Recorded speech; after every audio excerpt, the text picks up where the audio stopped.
Hey, Mike, we got Anne-Marie Svendsen on tonight. Fantastic. And we're going to look at her work as a vet.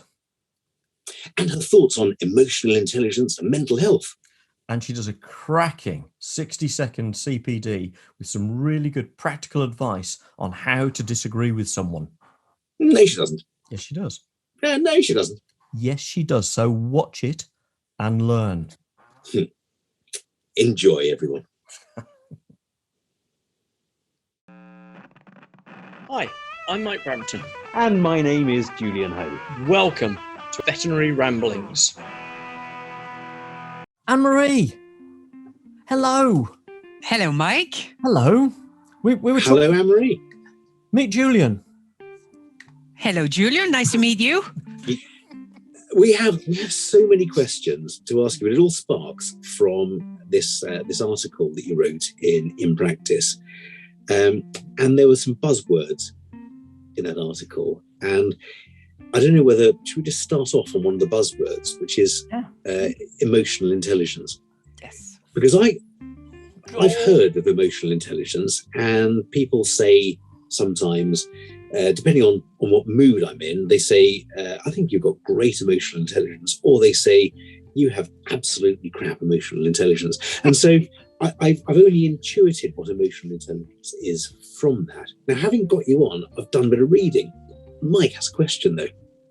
I have, and I'm sort of holding here on there's no such thing as a dumb question. Yes. Yeah. That's true. Right. Now, I've got a feeling I'm not very good at this bit.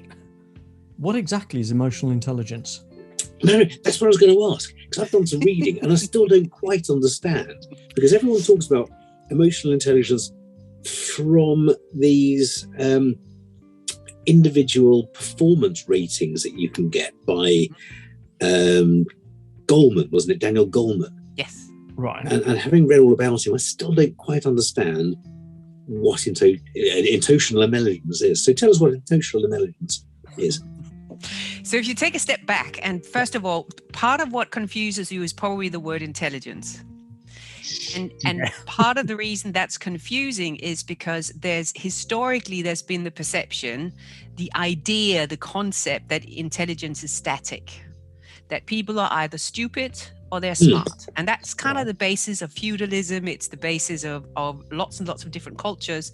And it's the way that people who are doing well justify slaves and peasants and people, keeping people under very poor conditions, is because they say, well, I'm intelligent, I'm special, and so I'm entitled to do what I want. Right. So intelligence became this concept, this IQ you could measure that would tell you how good you were. Right. And so it became a loaded word. It became a word where everybody has different associations with it. And so when it gets put together with anything else, we get really confused because it doesn't fit what we think it should be. So we just take away the word intelligence. And I often talk about emotional intelligence skills, but actually you can take the word intelligence away, and what they are emotional skills. Okay. And they're emotional skills where they begin, has the middle, and end with self-awareness. Right.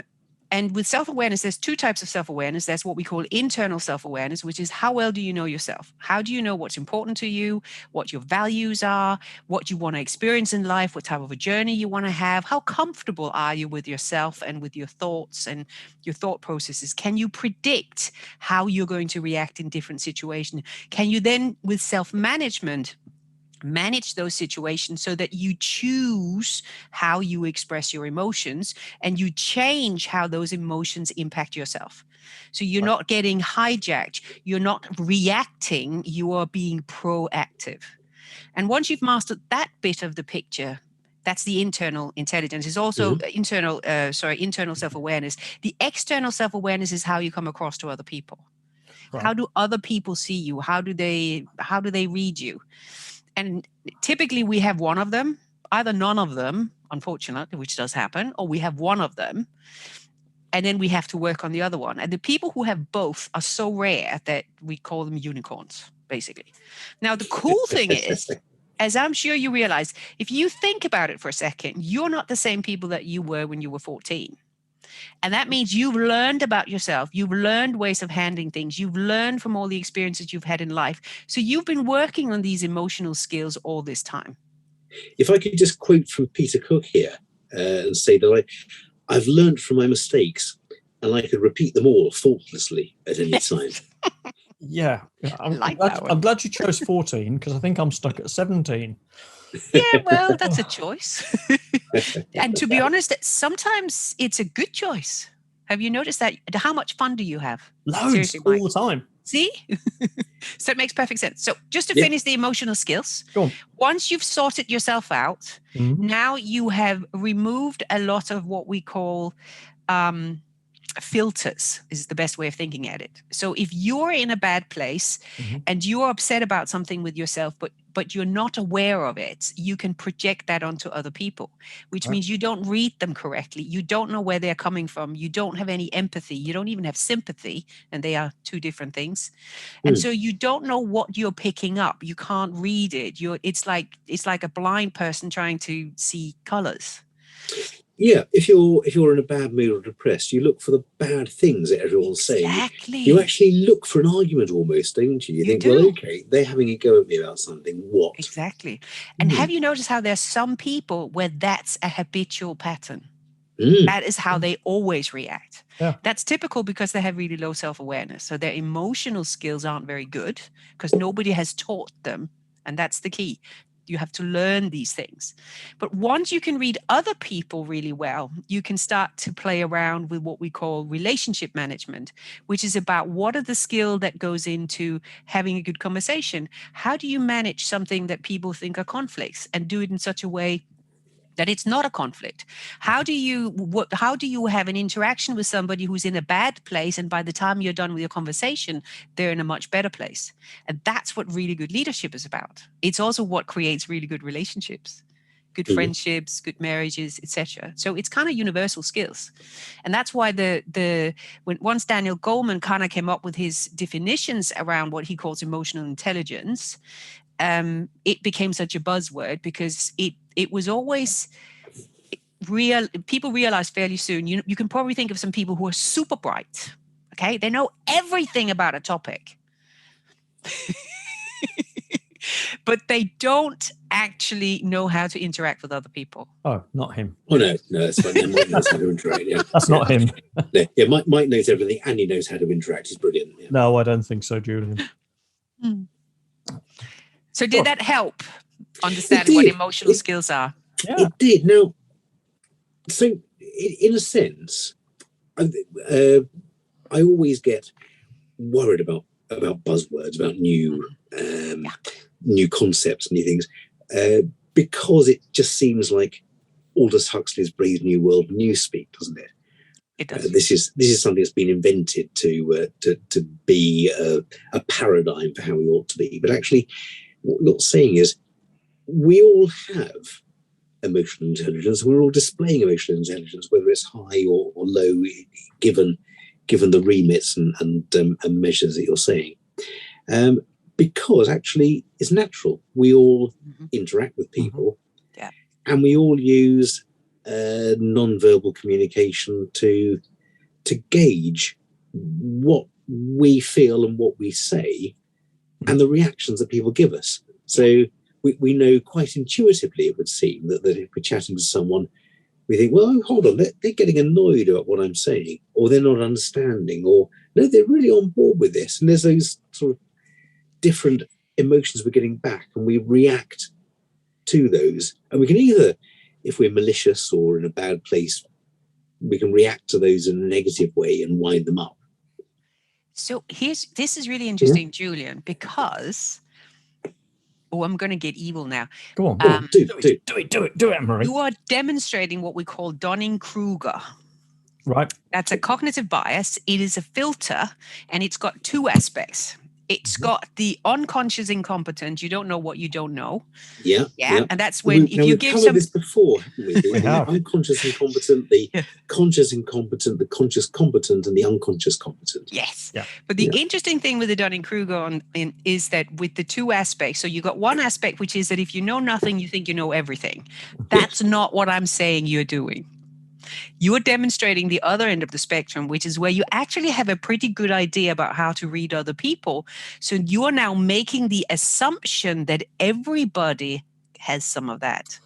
And you would be surprised how few people can do it.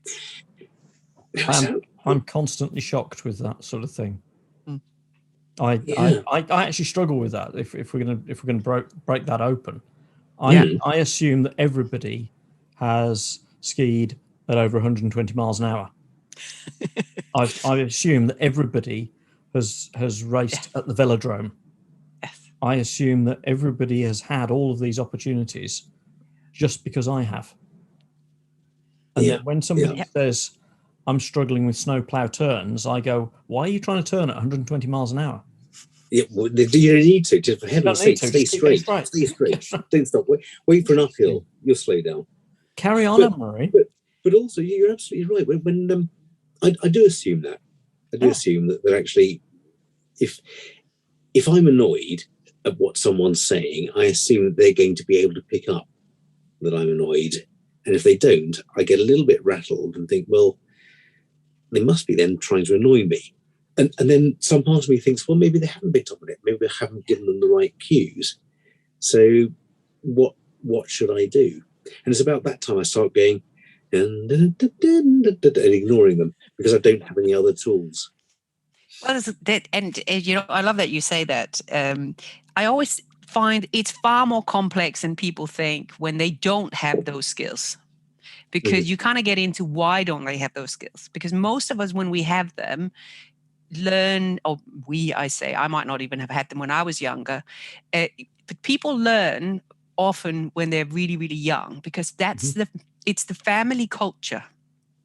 You are rewarded, or you live in a family where it's safe to pick up other people's emotions and where it's safe to demonstrate your own. But if you live in a family where you're punished, for example, verbally, or told off if you show emotions, and where you are told off if you notice other people's emotions, you literally get programmed into don't even see them. Right. Don't even see them. And then you've got people who grow up and this is not malicious, by the way. Typically it's not malicious. It's just that you can't teach your children something that you haven't been taught yourself. Yeah. So, no, I guess not. Before you came on, Mike and I were blagging and bluffing that we both knew bits about the brain. And we Mike mentioned the chimp paradox that we both read. And previously we've spoken about the reptilian brain. And you always talk about these parts of the brain as if they're physical structures. And to some extent they are. They're found in certain parts of the brain. But we were then discussing the limbic and parietal parts of the brain and the cortical parts of the brain. And I remember years ago hearing about hippocampal learning, where if you're driving somewhere and you take a right turn and it's the wrong way to go and you correct that, the next time you drive, you're going to take that right turn again because the hippocampus has learned that.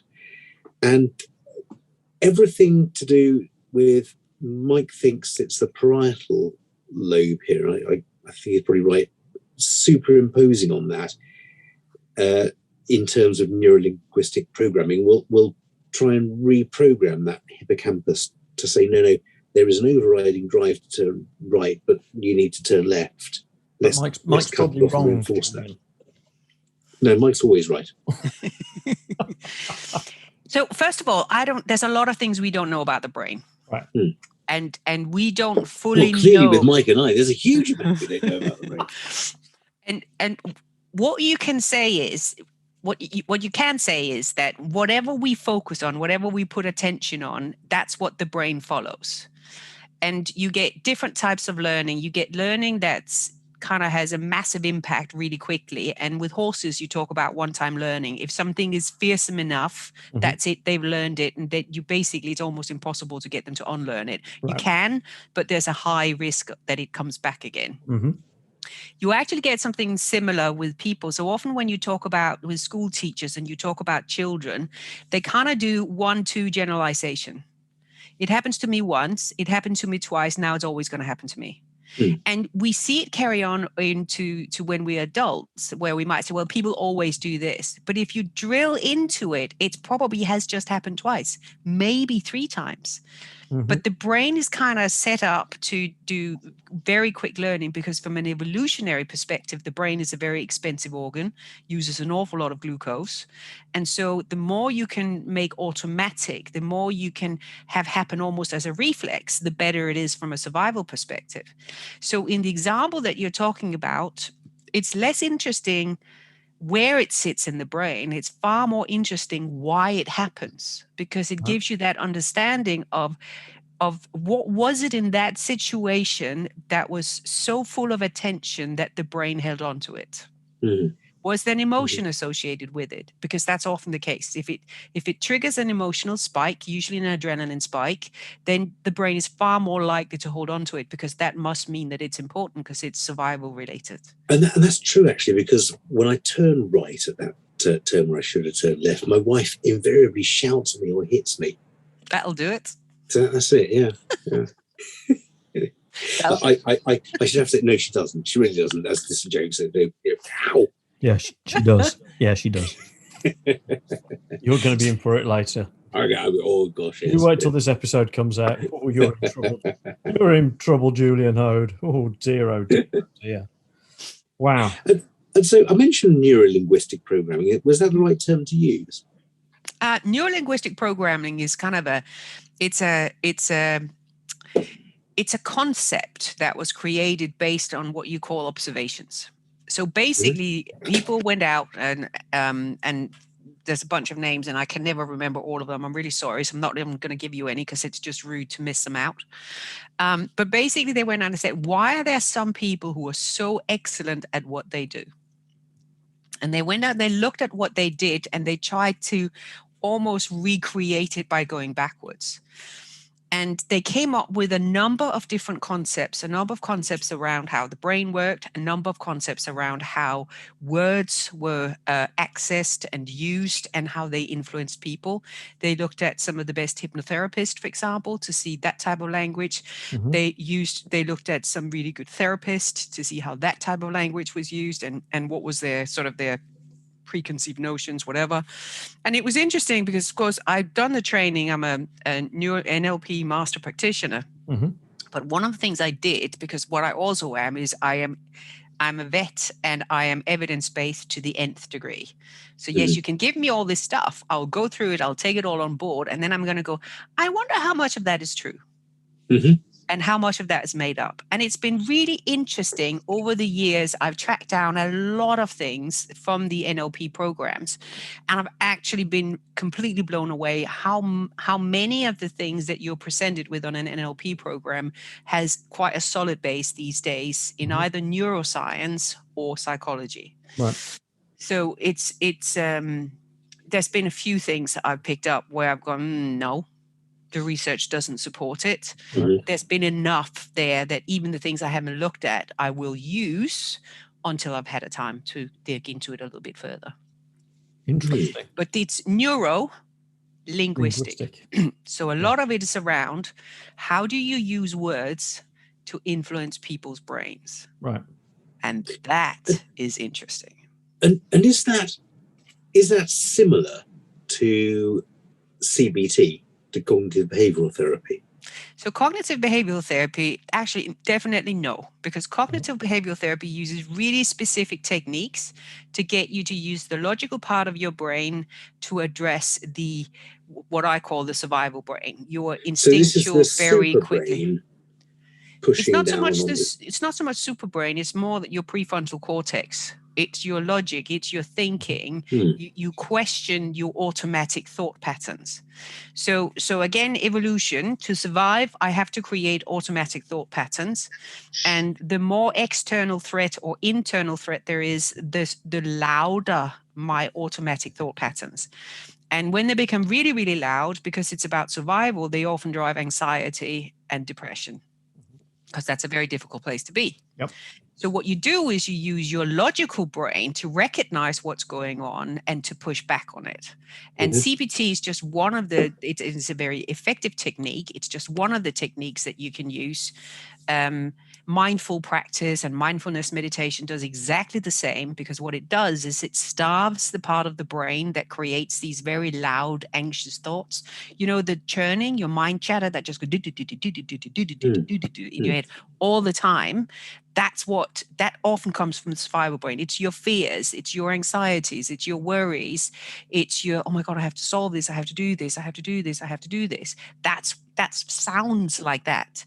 So when you do mindfulness practice or mindfulness meditation, you're focusing on your senses, which immediately starts to quiet down that bit. And again, you change your brain patterns, you change how your brain is constructed. Essentially, you're building myelin, if you want the anatomical term. And so you start to automatically go in a different direction. And so you're actually physically or pathophysically changing You are. And NLP is different because, sorry, Mike. No, so NLP works much more on the unconscious part. So basically, NLP goes, okay, never mind the logical thinking. What can I say in such a way that I address the underlying assumptions people have, and I change those assumptions in a way that works for them? Right.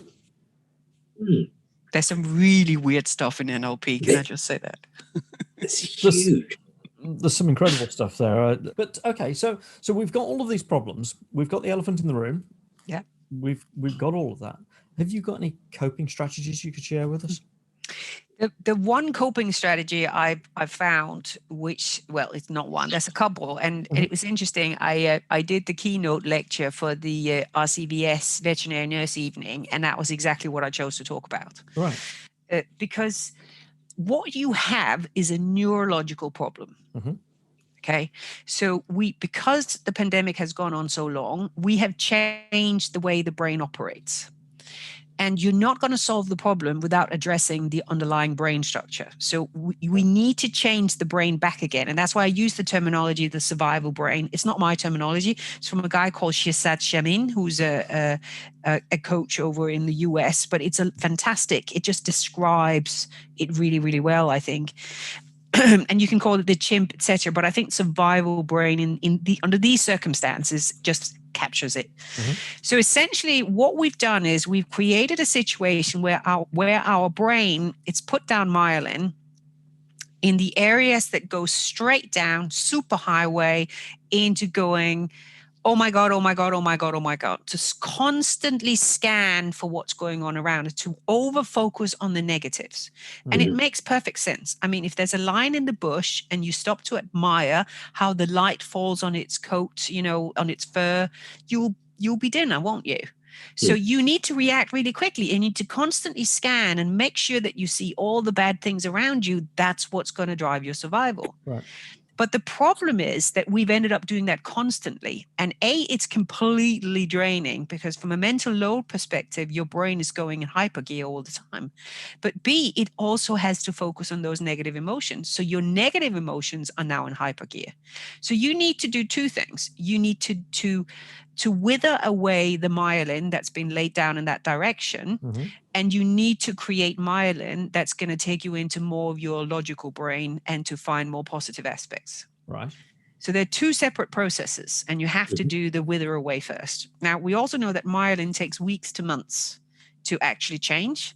So you can change other brain structures faster, but myelin, the number of sheath layers that's put down and then taken away again, takes weeks to months. So it's not a quick fix. You have to keep doing it.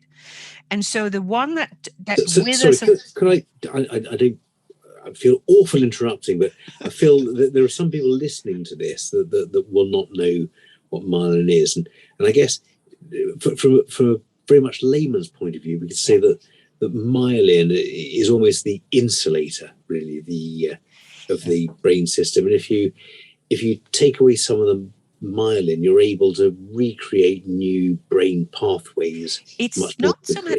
Myelin determines the speed of the pathway. Okay. That's what it does. So you've got other structures that are the pathway itself, but the myelin determines how quickly you go in that direction. And the thicker the myelin is, the faster you move. Right. So if you've got very little myelin, it's like having a pathway through a jungle. It's really slow and lots of roots, and you keep tripping, and it's kind of uncomfortable, and you don't really want to go there. And it's a lot of hard work to go down that way.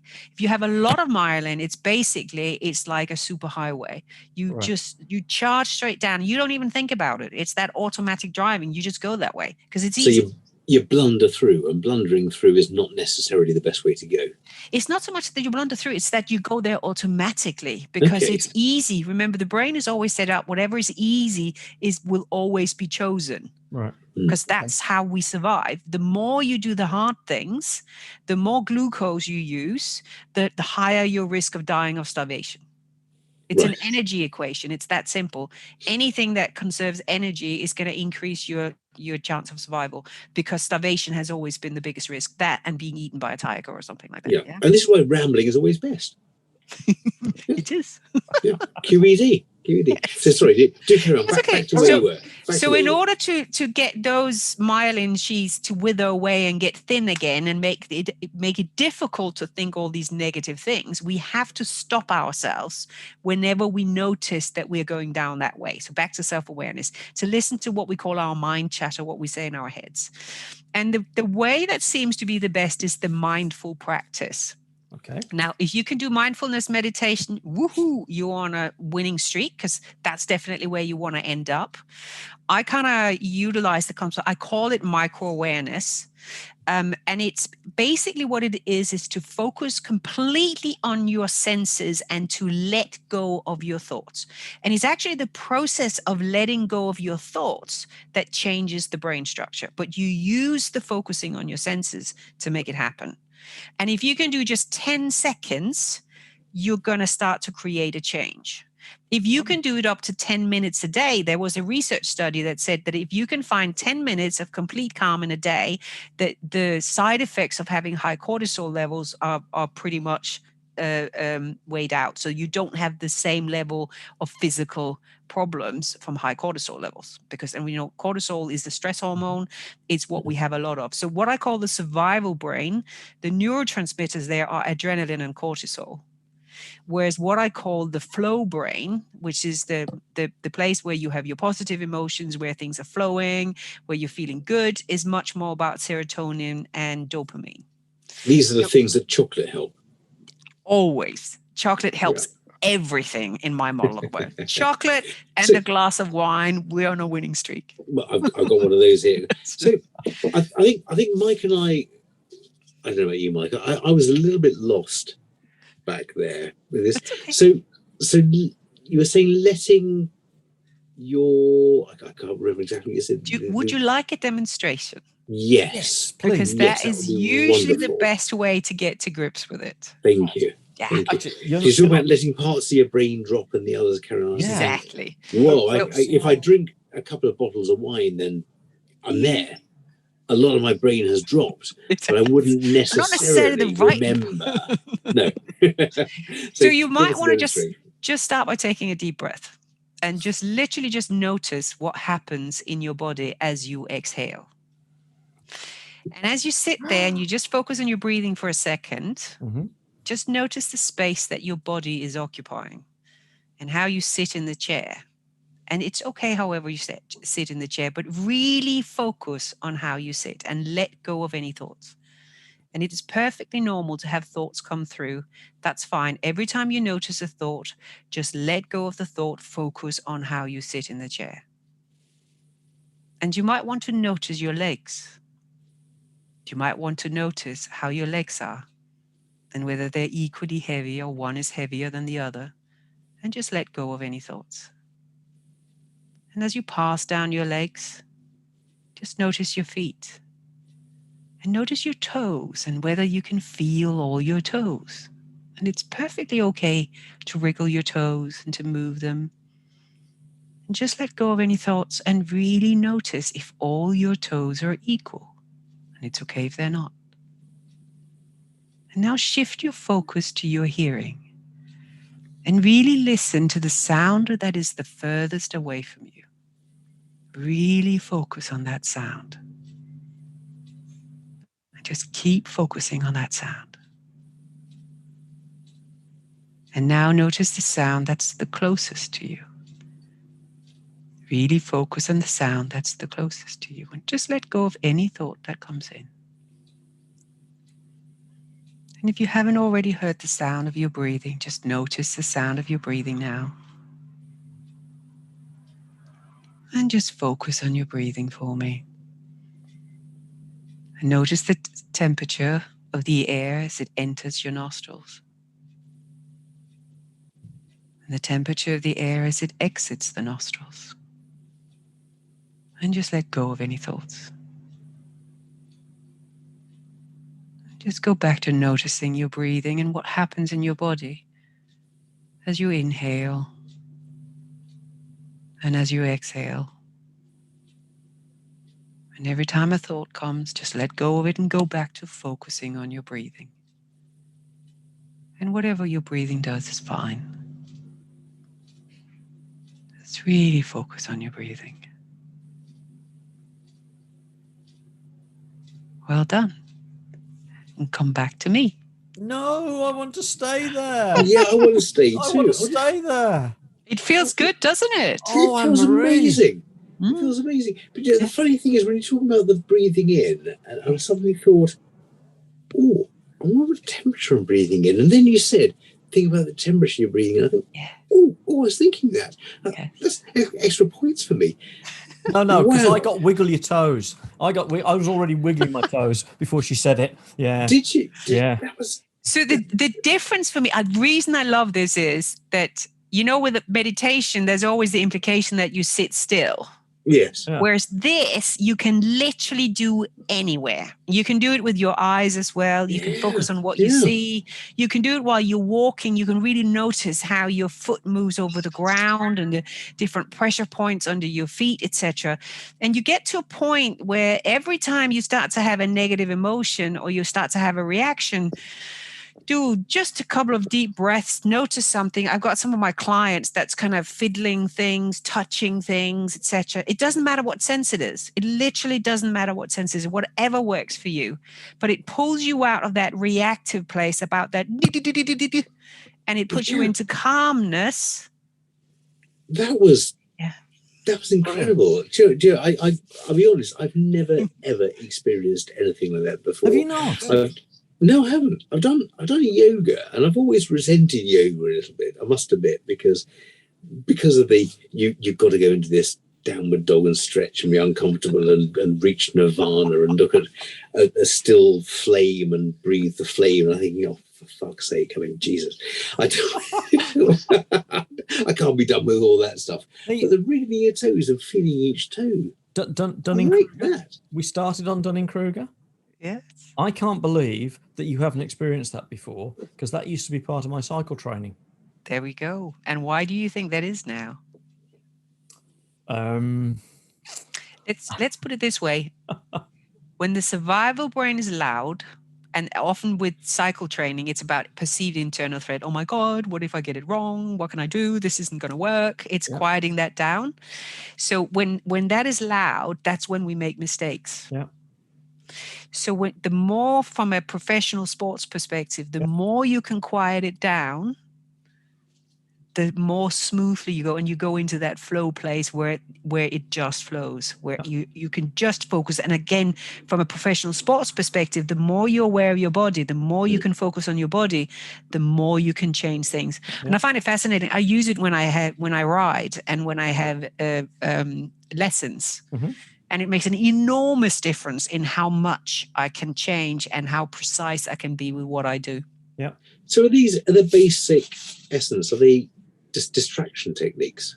No, they're mindful techniques. So they come from mindfulness practice. Right. And it's just doing it in ideally over time, if you can get to because what you'll find is that it gets easier and easier to do. But the brain doesn't change if you're not stretching yourself. That's the other thing to realize. Yeah, like any like any exercise. Exactly. So to begin with, you might do it in sort of quiet moments, and you might use in Headspace, the app you can put on your phone that's a meditation app. They've got some lovely little 3-minute segments that you could use, for example, in a similar way, because they often then acknowledge the fact that people, if they're kind of like this, if it's an overwhelm, for example, then you probably can't do a full-scale meditation. So you can get some of it from places like that. And then over time, as you get better and better at it, and you can kind of hold it for longer and longer, you want to start to up the game.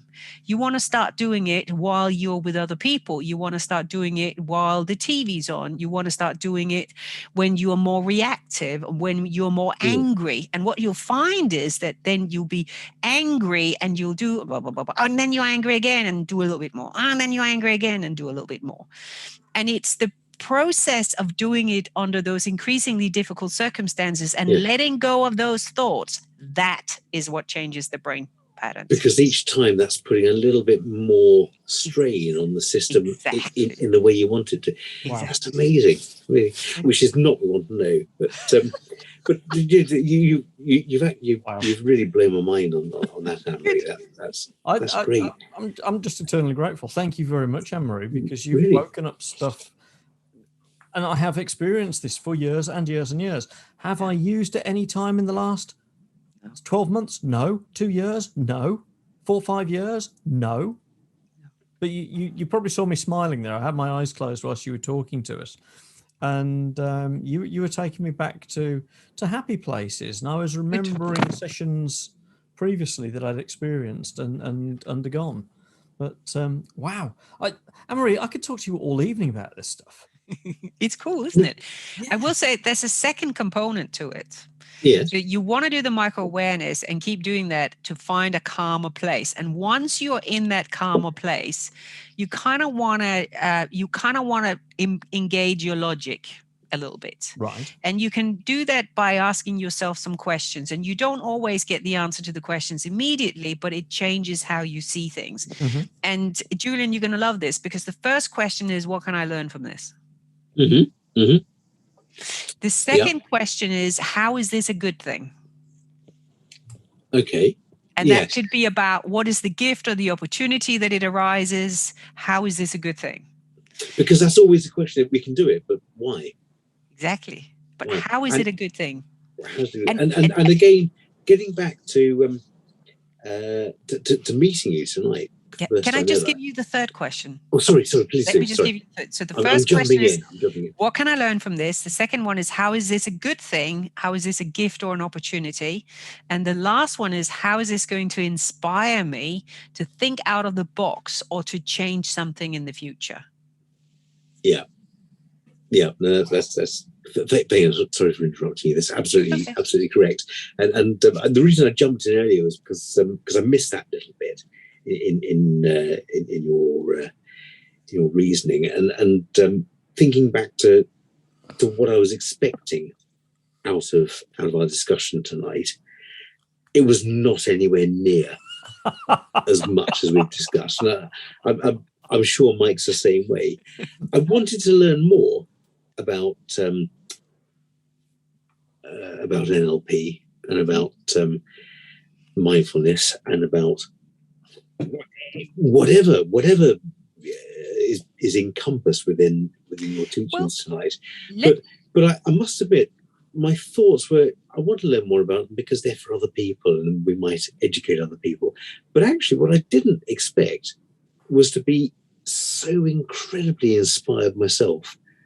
I don't mind admitting purely selfish motivation. Yeah. Good. Absolutely. And do you know what? I always say when I do group sessions, I always say to people, there's no stupid question. Because whatever you ask or wherever you go, whatever problem you come up with, wherever it takes you, there will be somebody else in the room that will have the same question. Yeah. Yeah. And so being selfish and looking at these things from your own personal perspective is actually the best way of doing it, because it'll still resonate with everybody else. Sure. And one of the things I often say to people is, and I actually remember a great quote I picked up while I was a member of VIN, Veterinary Information Network. And somebody used as their little sup thing, they used, if your only tool is a hammer, every problem looks like a nail. Right. And I love that one. I think it is just so true. And so I often say to people, my job is to put tools in your toolkit. Your job is to look at the situation and decide which tool to pull out. Right. And NLP, just like so many other things, is just a tool. And it's a tool where you learn things as certain techniques, but more than that, you learn some underlying principles, and then you start to work with those principles, and you start to become more flexible with them and to do things with them. Right. And I think for most people, the tools you create yourself are the ones that are the strongest, because you figured out how to do this. This worked for you, and so it's going to stay really strong in your brain, and it's a tool you're going to be able to use in other situations as well.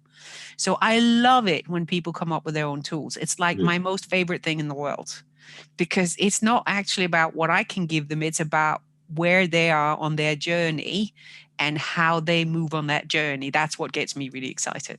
Sure. And that's interesting, because as a vet, I'm not a specialist, but I do have a special interest in surgery. And so most cases that I see, my immediate response is going to be, how can I operate to make this better? Yes. And there's not what medicine I can do. And I think Mike has somewhere else to take that statement. No, not at all. I mean, you're a vet, Julian, but you're a vet as well, aren't you, Anne-Marie? I am, yeah. But we've been talking to you loads and loads and loads about human psychology since you joined us for this evening's veterinary ramble. Well, it's a ramble. It is a ramble. It is a ramble. It's an exploratory ramble. But I'd like to get down to you being a vet and how. What has taken you from qualifying as a vet to discussing with us sort of advanced techniques on coaching and self-awareness, CBD, neurolinguistic programming. How? Why? How? Well, I think both being a vet and everything I do today and everything I've done along the way has had one single thing in common. Right. It's a complete obsession with learning. Okay. And so I loved being a vet as a practicing vet. I absolutely loved it. I loved the interactions with the clients. I loved the interactions with the animals. And I was absolutely fascinated with it. I like things that have a lot of different things, if that makes sense. So as a vet, you can be general practice and you can really enjoy that, but then you end up in the same conversations. And back when I was a practicing vet and I had my own practice, I didn't have the communication skills that I have today. Right. And so I could get quite frustrated with how many times in a day I had to explain to a client that it's a good thing to vaccinate a cat or a dog. Right. Yeah. We have that problem with humans, don't we, Julian? We do. And then, so when I had the opportunity to go work for a large corporate organization, I took it and I started learning things around sales and about marketing and a lot around training and around, how you do things in large companies and large organizations, because it's a very different world. Very. But the end point where I always ended up was what I really enjoyed was the interaction with people. And to take learning and the interaction with people in together. So, for example, when after I started my own coaching business, I went back into part-time veterinary work for some years. And I was fortunate enough that I could work in a relatively large practice, which used to do a lot of internal referrals to each other. Okay. And so I always had an interest in, I'm really sorry, guys, in dermatology. And I loved, I'm sorry. I'm sorry, Anne-Marie. I'm sorry, Anne-Marie. I think it was that neurolinguistic programming. It probably was one of those trigger words. It was, wasn't it? It was. But the reason was you're never going to cure an animal with skin problems, because there's often some long-term underlying conditions. So what happens is you build very, very strong bonds with the owners. Okay. And you build strong bonds with the patients. And also, guess what? There are no emergencies in dermatology. Yeah, no. There is that. The ECC, the Emergency and Critical Care Dermatology Manual, is very, very thin. It is very, very thin, isn't it? Yeah. So it's one thing I really, really enjoy is creating almost sort of a complete experience for people who have patients or have animals, cats or dogs, typically with skin problems. And it was you're right, actually. really fascinating. We talk about communication skills with any job. I think veterinary dermatologists must have the best communication skills of any profession, because they have to actually get the patients on board, the clients on board, knowing that time after time the clients are going to come with the same problem. You've still got a rash. Yes. Do you remember how we said that 37,000 times over the last 14 months? And not lose patience with it. And I, as a surgeon, I want it better. And my dermatology is, it's got a lump, let's get rid of it. Fantastic. That's done. Dermatologically, the rest is okay.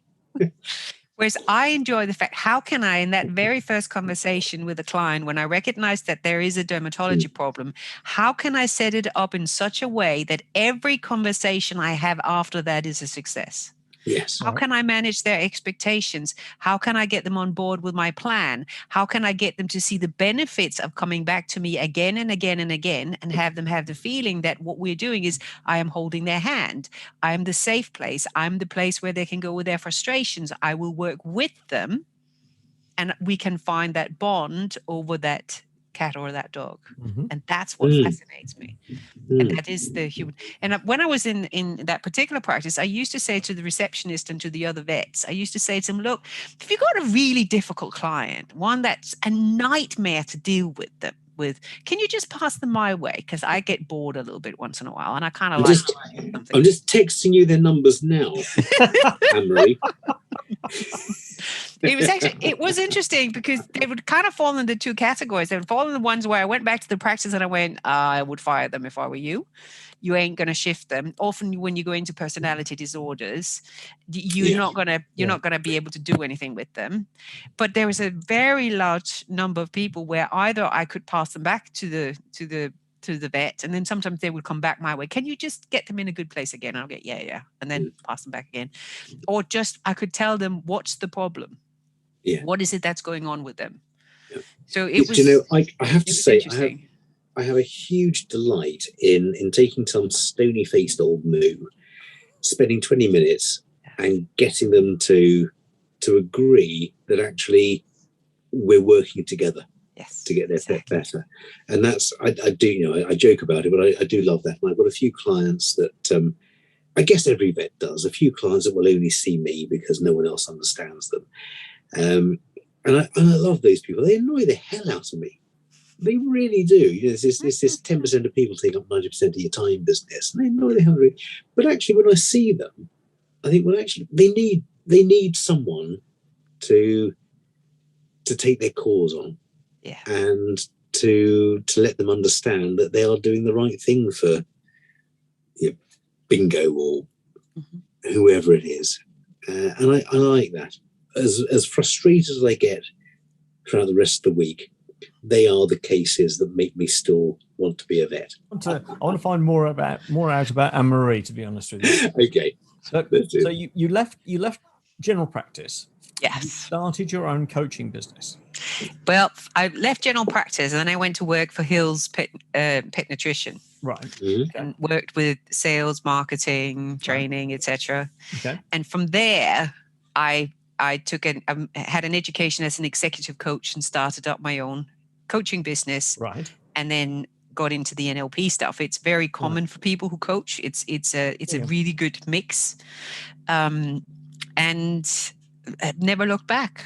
Never looked back. So what do you do now then?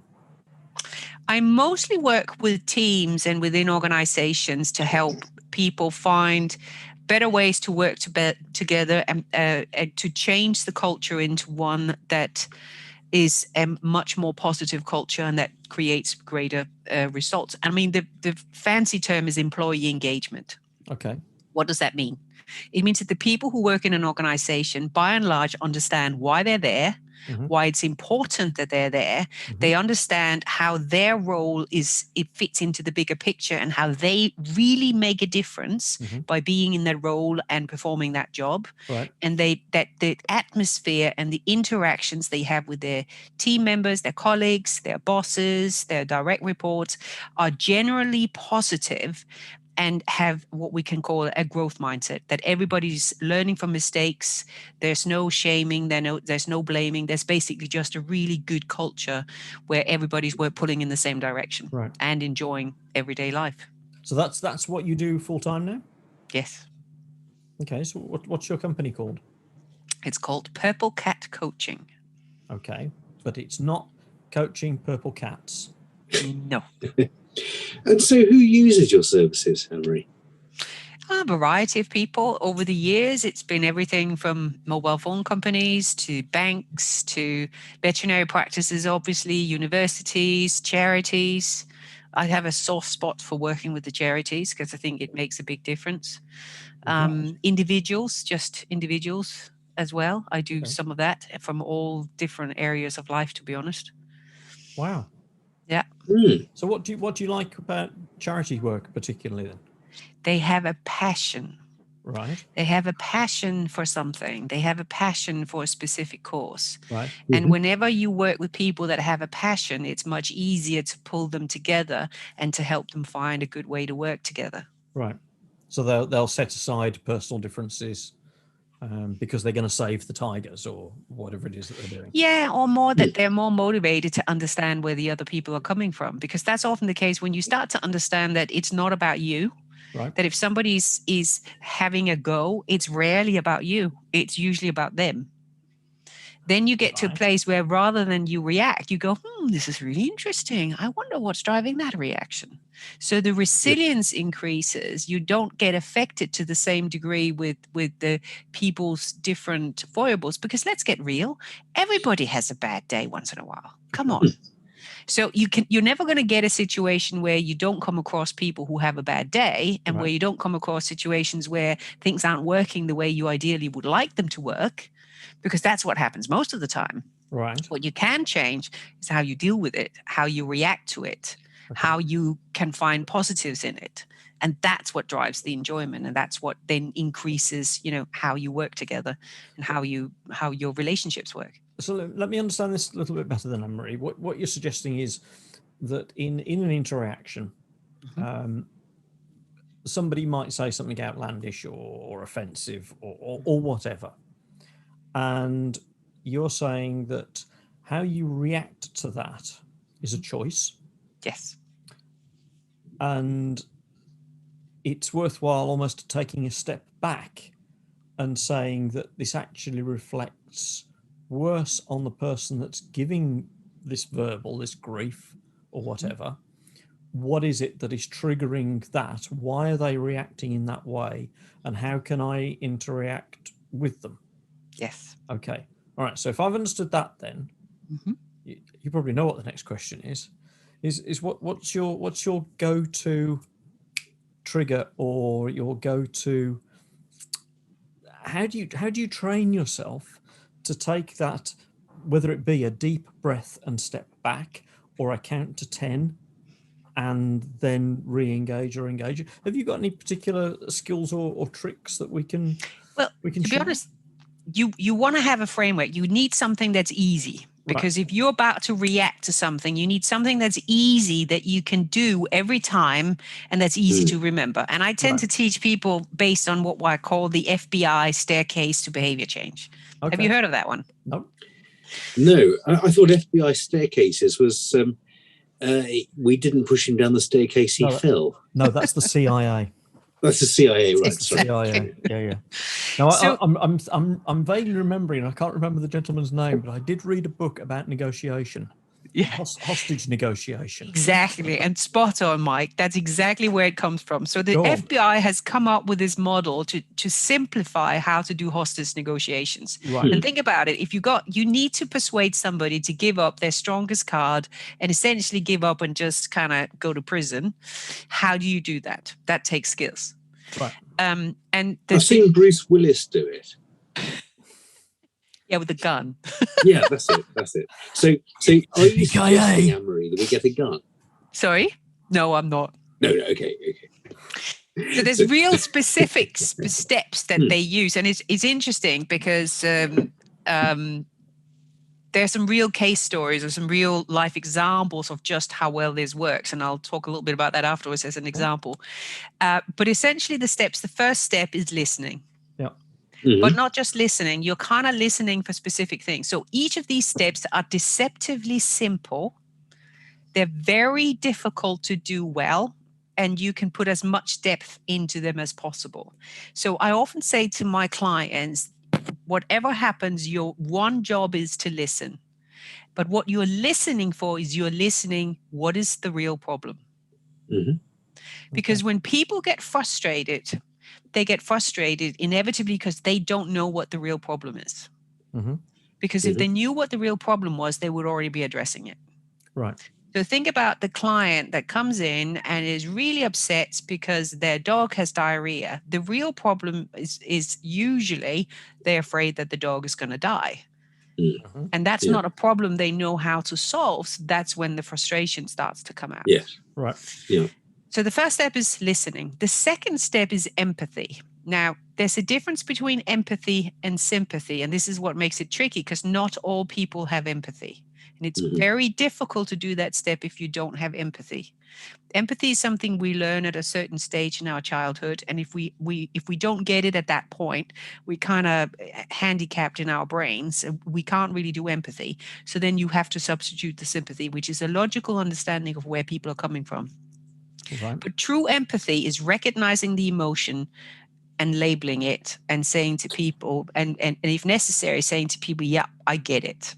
Yeah. So it might be that you say to the angry client, you might be to say, I can see this is really scary for you.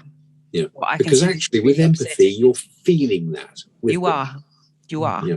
And there's a skill to feeling it without being hijacked by it, without being sucked into it, because you need to be able to have that little bit of a distancing, and that's where the labeling can come in really useful, because it's a way to kind of just go, and I can see that this is the emotion that's happening. So the third step is what's known as rapport. That's saying we are in the same group, and there's lots of psychology around what we call in-group, out-group. So if you go to Los Angeles and some guy is pull a gun on you, it doesn't really matter what you say, they're not really going to pay attention. You can listen to them all you want, but you're not in their group, you're not part of who they are, they're not going to listen. Mm-hmm. So same thing, if somebody comes into, let's say there's a veterinary congress and you've got somebody who goes up on stage and tells the vets that they're useless at one particular thing, but that person isn't a vet, the likelihood is that the audience won't listen because they'll go, you're not a vet, you don't know what you're talking about. Yes. Yeah. Mm-hmm. So rapport is about finding common ground. It's about using your body language. It's about using your words. It's about recognizing their values, what's important to them, where they're coming from. And it is your job to find something in there that's the same for you. So if we go back to the example of the client with the dog, it might be, do you know what? I know how you're feeling. I have a dog at home. Mm-hmm. And it's important. My husband still works full-time in practice. And my God, does he talk about our cats and our dog when we still had our dog. Comes up in conversations all the time. And he says there's nothing that will persuade a client faster than say, yeah, I got that with my cat. Absolutely. And a lot of the complaints that we had, you mentioned complaints over the last year with pandemic, a lot of them, we haven't had that many, but of the ones we've had, there are those that have said, I don't believe this vet has ever had a pet. Yeah. And it's that bit that's missing, isn't it? That common ground, that rapport, the empathy, I know how you're feeling because I've been there too. Yes. And nothing is more apt in that respect than when we're putting a pet to sleep and we say, look, I know what you're going through. Believe me, I still miss my little dog. 10 years ago. And that's so important for them because actually that's their get out clause. That's their, I'm not an evil bastard who's killing my dog. This is someone who knows what they're doing and this is all right to do it. This is a good thing to do. Mm-hmm. Yeah. So important. It is. Brilliant. Yeah. Carry the on, next Anne-Marie. step. Yeah. So the next step is influencing. Now, the fascinating thing is, as human beings, we tend to skip the first three and go straight to influencing. I'm going to tell you how to solve your problem. Yeah. Yes. Of course we Yeah. are. Yeah. Absolutely. We don't need to create any rapport. You come to me with this problem. This is what you do. I'm a vet. Exactly. I'm going to sort it And out. And then show how often do they listen? All the time. No, Mike. No, I think Okay. I read Anne-Marie's view on this just now in her face when you were saying that. And I don't think it is all the time. I think it's less than all the time. It is. I think And there has been been a lot of studies done around compliance in pet owners. And concordance, isn't it? They're two different things. But, they are. So the key, and if you don't want to think about your clients, think about your friends. So your friend comes to you and they have a moan about something and you go, you know what, why don't you do this? Or if people do it to you, you say to them, oh, this is really frustrating. And they go, well, you know what, here's what you should do. You should do this, this, this, this, and this. And you go, yeah, talk to me. I won't. So we often skip but the problem is, if you do not follow the steps in the correct order and spend enough time on each step, the influencing step will not work. Right. And also notice it's influencing, because you cannot make another person change. You can only sow the seeds and do it in such a way that there's a higher likelihood that they will follow them. Now, also bearing in mind, if you go back to the listening, if you don't have good enough self-awareness, you're going to be having all your own thoughts coming in. You're going to be interpreting what they're saying from your own perspective, because you can't separate out what's theirs and what's yours. Right. So as we say in Danish, the chain is going to come off the bicycle already there, and you ain't going to go anywhere. Yeah?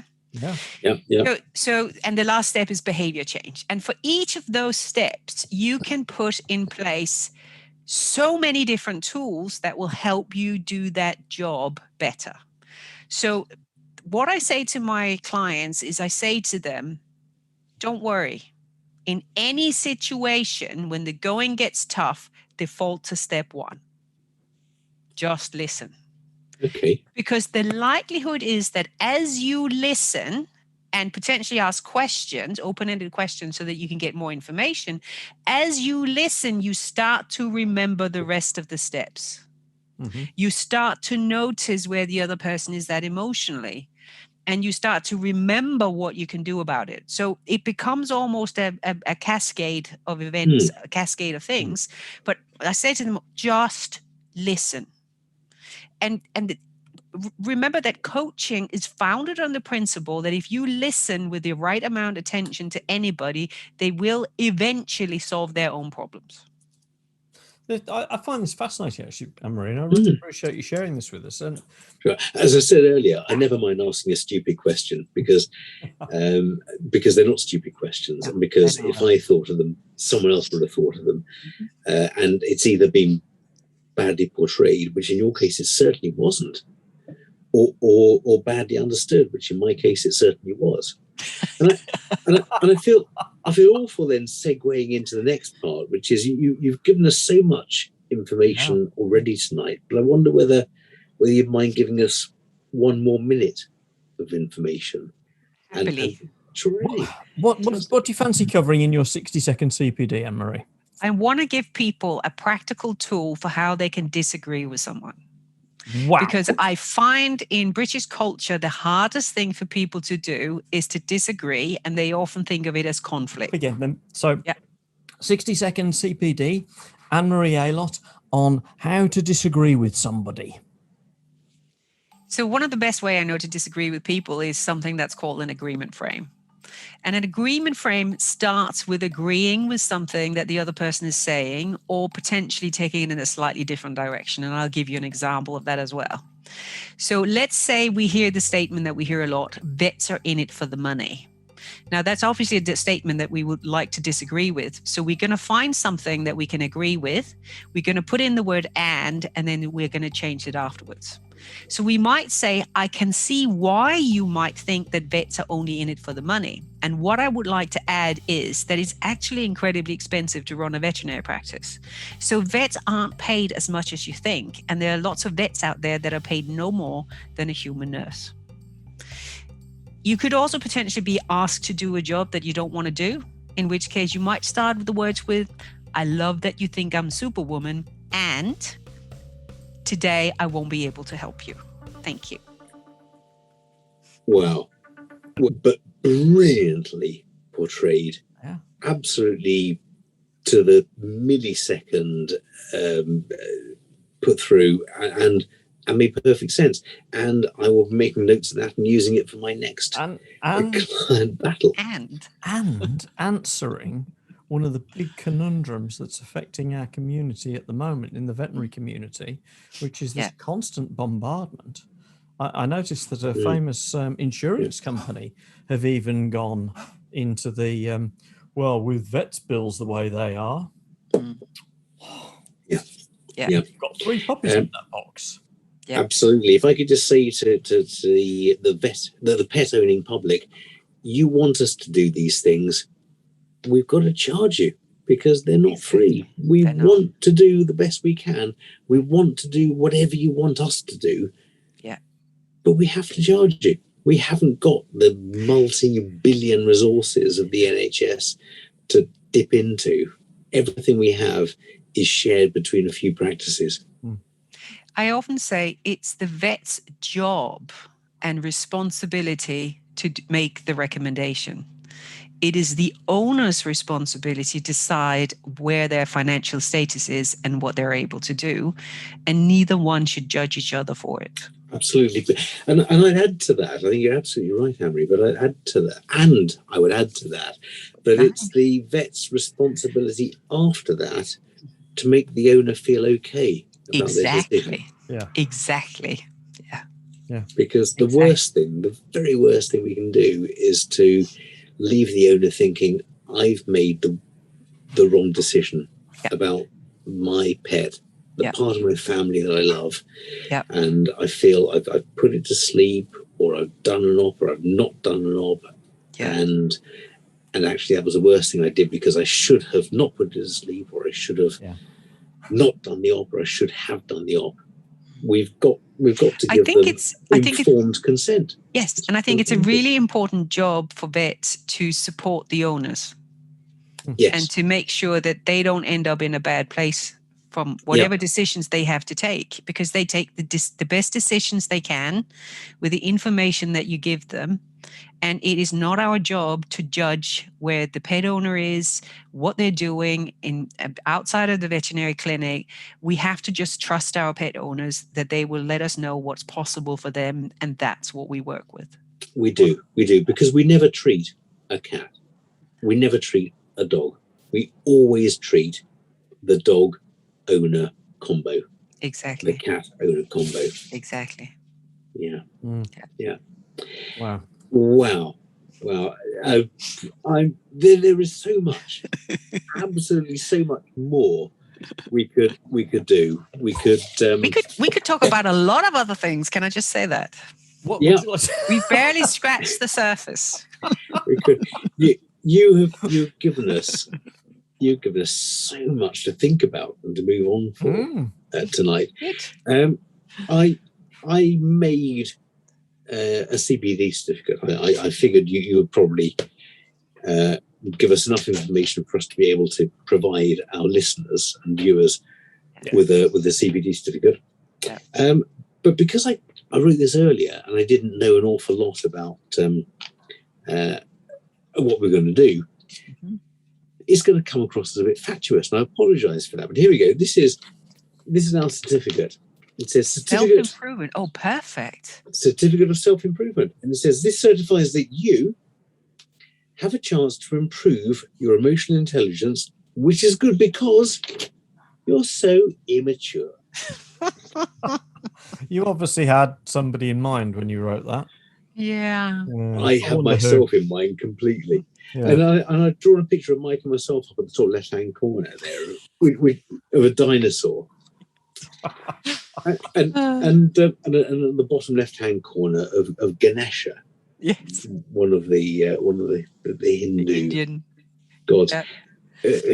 who now I'll probably be bombarded by people saying I'm completely wrong, but I think Ganesha, part of Ganesha's remit is with emotions and the number of arms of emotional help and intelligence there. So I don't know if it's true, but I love the image. now there's a blank there, Mhm. and the blank was because I did a picture there that I cut out and reprinted the certificate. And the blank was of me dressed up as Henry VIII, because I know that part of your business is in teaching business leaders to be better business leaders. Yes. And I thought, well, there we go. The best business leader you can get is Henry VIII, because he ran the whole Tudor dynasty. But in chatting to you, I've removed it, because actually, no, that's completely the wrong paradigm there. We don't want a Henry VIII. We want someone who will listen to their staff and not necessarily need to listen to their staff, because he or she will intuitively, from their emotional intelligence, and their built emotional intelligence, be able to work out what their staff need and what their interactions with their staff are missing. And Yes. Henry VIII could never do that. No, he couldn't. And However, elephants can.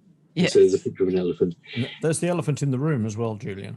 And the elephant in the room. There we go. And there's orchids, because actually, whenever you're thinking of calming things and coming to one with things, well, orchids are there.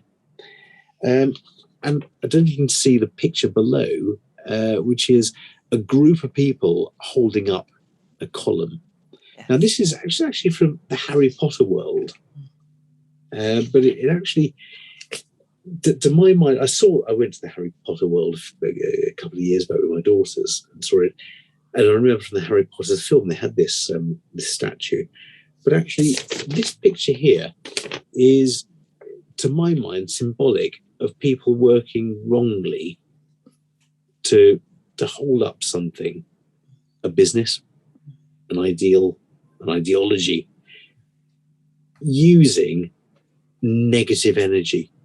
But how much better would this be if we could turn that around? We could use positive energy to actually drive whatever business, personal reaction or interaction we use. So here we go. My humble CPD certificate for the evening presentation. Wow. Nice. I like it, Julian. But there we go. But it's all overawed by your presentations for tonight, Anne-Marie. I think I can speak for both of us when I say, wow. I love what I do, and I love the fact that I'm never going to stop learning. There's always more to figure out. There's always more to learn. The pandemic has given me opportunities to start looking at different areas, because I'm picking up, there's so many different challenges that people come out with. There are patterns emerging where I was going, hang on a second, why is this happening? And I think it's the same for everybody, is that we have a choice whether we go down a hole or whether we're willing to fight for it. Now, being willing to fight for it does not mean that it's going to happen quickly. And also, a lot of times, if people are already in the black hole, they need help. It's not something they can do on their own. It's not an easy job. It's hard work, and potentially they need, and you'll know this if you work with mental health and first aid, they need to see a GP. They might need some therapy, CBT, other things. Quite often drugs can help. And it's interesting, because I used to be, when I was first got into behavior with animals, we often recognized that it was much easier to change the behavior if you had drugs on board. because what the drugs do is they help combat some of those really negative neurotransmitters. And it seems to make it easier to learn. So I would always encourage people who are in a bad place, don't hesitate about getting antidepressants or anti-anxiety drugs. If that's what it takes to be able to move to a better place, then go for it. It's not a weakness, is it? It's not. It's a strength. It's a strength to be able to reach out for help. It's a strength to be willing to do what it takes to get through a tough spot. That's strength. That's true strength in my model of the world. Wow. Thank you. Yeah. Well, thank you very much indeed. I mean, Anne-Marie, you've shared. I can see why you enjoy your job, and that comes across. And I think, as I said, we've both said, mind's blown with this evening's stuff. So I think all it remains for me to do is to say, if you've enjoyed what you've heard tonight from Anne-Marie at Purple Cat Coaching, don't hesitate to get in touch. Check out Anne-Marie. You've got a website, I presume? I do. You do? Check out Anne-Marie. If you have Purple Cat Coaching. Purplecatcoaching.com. Purplecatcoaching.com. So don't forget, check that out, and just ask the questions. And there are answers out there, as we've learnt tonight. And if you ask the questions, then you'll get the answers. Anne-Marie Aylott, thank you so very, very much. May your dog go with you. May your dog go with you, Anne-Marie. Thank you. Cheers. Cheers. And cut. Cool. Oh, man. Wow. That was fun. You've enjoyed yourself. I did. Good. Did you? I love talking about these things. Absolutely love it. Absolutely. Take it. We'll let you get you bed now. Yeah. All right. Take care, off to guys. bed with you. Go on, off to Thank bed you. with you. I'm going. Youngsters staying up guess beyond their what? bedtime. I can take a cat with me. Yay! Fantastic. Yeah. Fantastic. We got quite seriously cat bombed at the latter end of this. They're all kind of like, what? Because of course my husband can't come up and feed them because he knows that I'm doing this. So he's very respectfully staying downstairs, and all the cats are like, it's way beyond feeding time. Come on. Yeah, which is why the cat bombing takes place. It's brilliant. Good. It just adds to the whole thing. It's absolutely fantastic. Anne-Marie, thank you very much indeed. You're welcome, guys. Thank you. It was lovely meeting you. I really enjoyed it. Pleasure was ours. Thank you. Thank you so much. Right. Thank you. Good night. Good Cheers. night. Good night. Bye. Bye. Bye. Bye.